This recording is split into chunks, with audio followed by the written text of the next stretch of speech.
The Prime Minister is pressuring ATAGI to review its advice for the AstraZeneca dose to make it available to younger Australians, while a New South Wales Cabinet Minister has accused the body of increasing the risk of death from COVID-19. Dr Charlotte Hespe is the New South Wales Chair of the RACGP and she joins me now live. Doctor, good morning. I want to get your thoughts on these calls to ATAGI to change the advice. Are you worried that it will put pressure on medical professionals like yourself? Look, the pressure's already on people like myself, really just to try and get the message across. We need to vaccinate as many people as we can, as efficiently and smoothly as we can.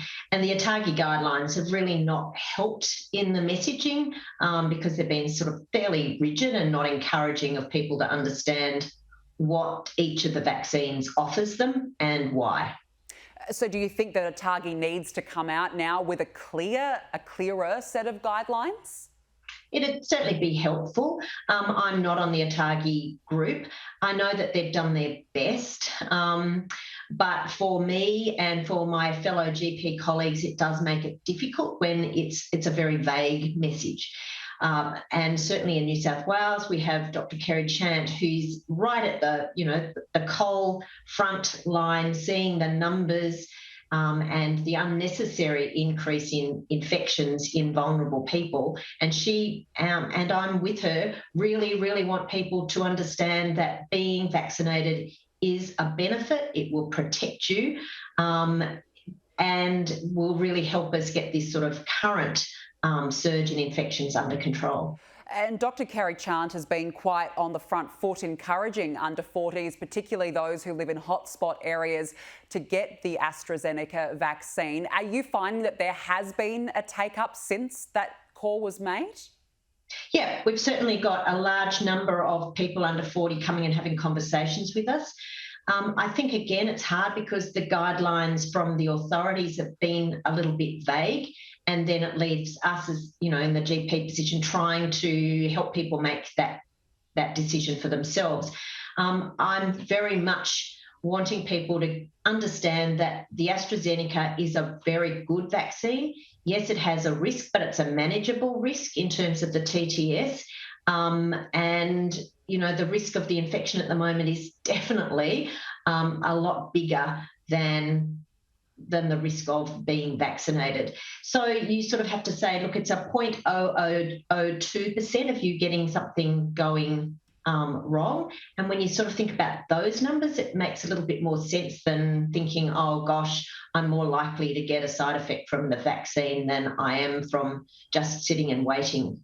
Are you worried, though, that we're too far gone, that the messages have just been so unclear that nothing will be able to turn around people's thoughts on the AstraZeneca vaccine?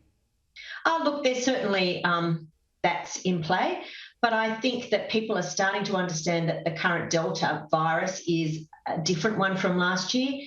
It is much more infective. It's going to be much harder to control, and it is actually affecting the younger cohort as well. So it makes it a little bit more, closer to home. It affects all of us a little bit more than, when I was having these conversations 3 months ago, people were going, oh, look, I'm happy to wait around until December, January and wait for a vaccine that I want rather than what's on offer now. Some people have been saying that their GP they've had that conversation with the GP. The GP says, yes, I think you're suitable to have the AstraZeneca. They're under 40s. They're going to these mass vaccination centres, then being turned away. Are you finding instances of that happening? And do you think that is a lack of communication between state and federal authorities? Look, I think there's a difficulty. The mass hubs, it's sad if they're being turned away and they're consented, and that certainly shouldn't be happening, and I'll follow that particular issue up.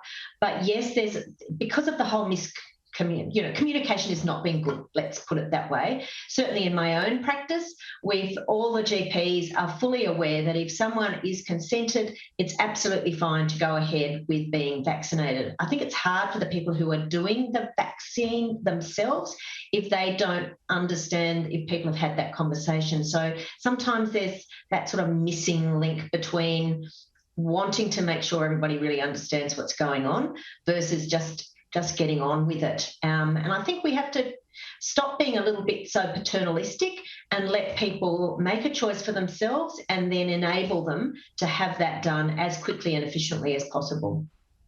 Dr. Charlotte Hespe, we have to leave it there. Thank you for joining me this morning. Thanks a lot. Bye.